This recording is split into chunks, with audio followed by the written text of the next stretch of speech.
नमस्कार शेतकरी बंधूंनो, ॲग्रोपिक शिवार फेरीमध्ये आपले सहर्ष स्वागत. आता आपण दुसरा खताचा डोस, गाड्या खतांचा डोस आज सुरुवात केलेला आहे. आता हे आपल्याकडे याचं पण यंत्र होतं वरून सायकलचं, पण सध्या काही त्याचं हे होत नव्हतं, पान तुटत होते म्हणून ते कॅन्सल केलं. आणि मागच्या माणसाला पेरायला थोडं अवघड जात होतं म्हणून हे जुगाड केलं पाण्याचं. आता यात काय होतं शेतकरी बंधूंनो, थोडा खत आता तुम्हाला सांगता नाही दिसेल, तर त्यामुळे तो पानांवर पडतो, त्यावर पानांवर थोडी पांढरे डाग पडतात. आता चालायलाही थोडी अडचण होते. हळदीची हाईट झालेली आहे. पण दुसरा फायदा काय शेतकरी बंधूंनो, की खत पूर्णतः मातीआड जातो. आता हे बघा, पूर्णतः थोडा बहुत खत पानांवर इकडे तिकडे पडल, पण आता आपलं ते सायकलवरील जे जुगाडू यंत्र आहे त्याने घोळ असा होतो की चालताना पाणी तुटणं हे, आणि चालायलाही खूप अडचण होते. एक मिनिट इकडे. आता हे जुगाडू यंत्र आपलं खताची जी मोपीची आपली पोटॅशची काय आहे तिलाच फाडून पूर्ण तयार केलेलं आहे. ते काय असं रॉकेट सायन्स नाही आहे, घरच्या घरी तयार केलेलं. आणि आपलं हे सरत्याने एक माणूस ओढायला आणि एक पेरायला. तर आज सेकंड डोस मध्ये शेतकरी बंधूंनो 10-26-26 एकरी 2 पोटॅश एकरी 2 आणि पीक शक्ती जी ह्युमिक फ्लुइडची जी एक किट भेटते कोणती ती एक, म्हणजे असे एकरी 5 पोते.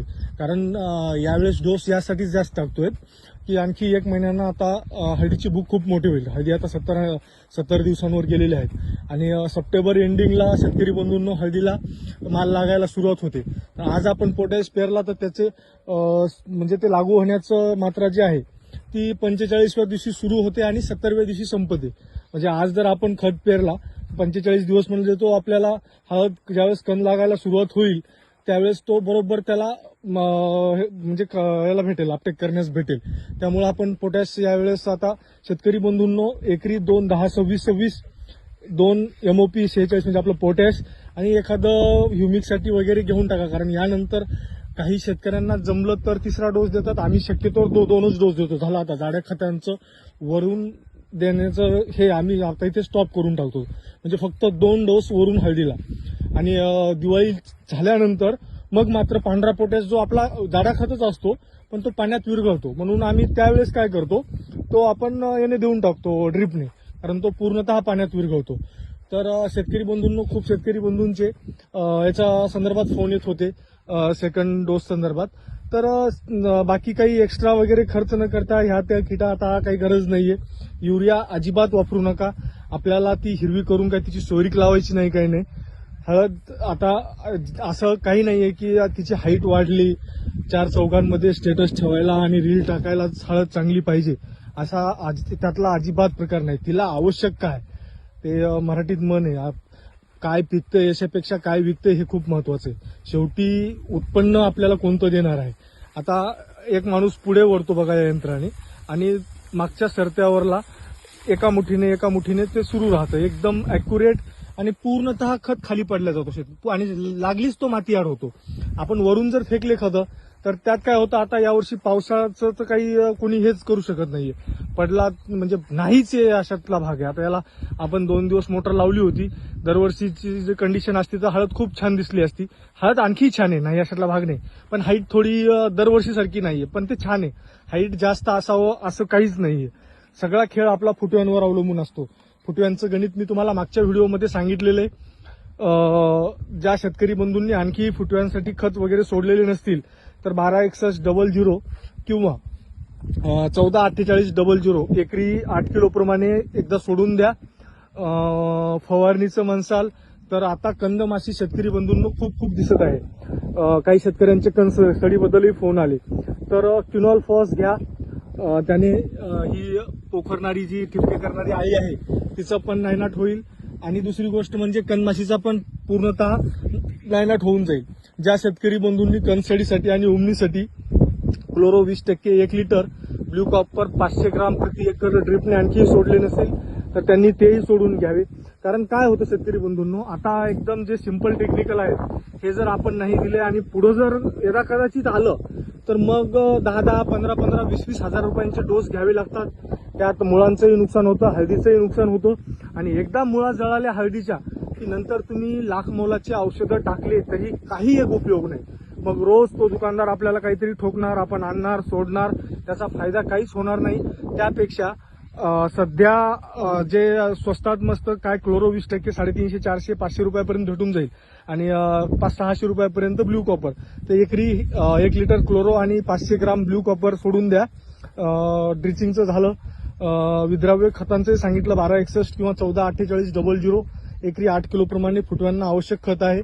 नसेल तुम्हाला त्याचं म्हणजे काहींकडे ड्रीप नसेल वगैरे तर डीएपी जाड्या खतातून द्या. कारण हळद तुमच्या दिसण्याला, वाढीला वगैरे काही अर्थ नाही. ह्या पानांमधलं अंतर रुंद असलं पाहिजे. आणि दुसरी गोष्ट, फुटव्यांची संख्या जास्त पाहिजे. आता आपल्या हळदीला एक फुटवा नेमका सुरुवात होतोय, कारण एक तर लेट लागवड होती आणि दुसरी गोष्ट पाण्याचं तर काही कुणाला सांगायची गरजच नाही. यावर्षी खूप वेगळंच खेळ दिसतोय पुढचा. पण चला एक आशावादी राहूयात, चांगला परतीचा मान्सून पडेल. हे झालं, विद्राव्य खतांचं झालं. करप्याबद्दल आता या हळदीवर आपण कुठे कुठे डाग दिसत होते नेमके, म्हणून एक्स्ट्रीम आणि पीक शक्ती 500 ml एक्स्ट्रीम घेतलं, 100 ml पीक शक्ती घेऊन फवारणी केलेली आहे.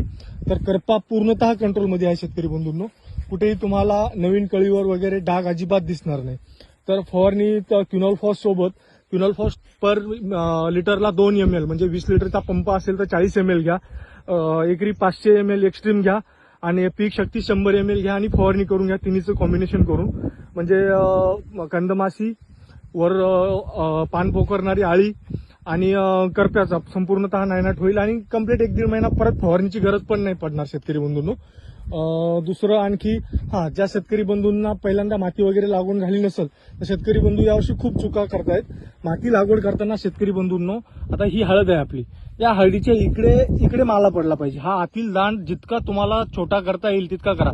हळद माती वर फेकण्यापेक्षा या दांड छोटा करा आणि ही या पोटाला माती लागली पाहिजे.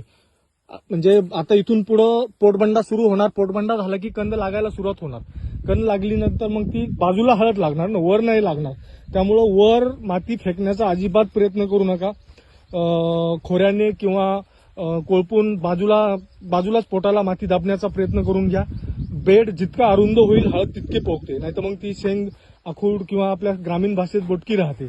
तर ते एक थोडं कटाक्षाने लक्षात ठेवा. बाकी ज्या एरियामध्ये आता पावसाची ओढाताण असेल शेतकरी बंधूंनो, 1 किंवा 2 तास ड्रीप सुरू करा आवश्यक. कारण आता हळद पाणी हे व्हायला सुरुवात झालेली आहे, पिवळेपणा यायला सुरुवात झालेली आहे. म्हणजे त्याला पाण्याची खूप नितांत गरज आहे.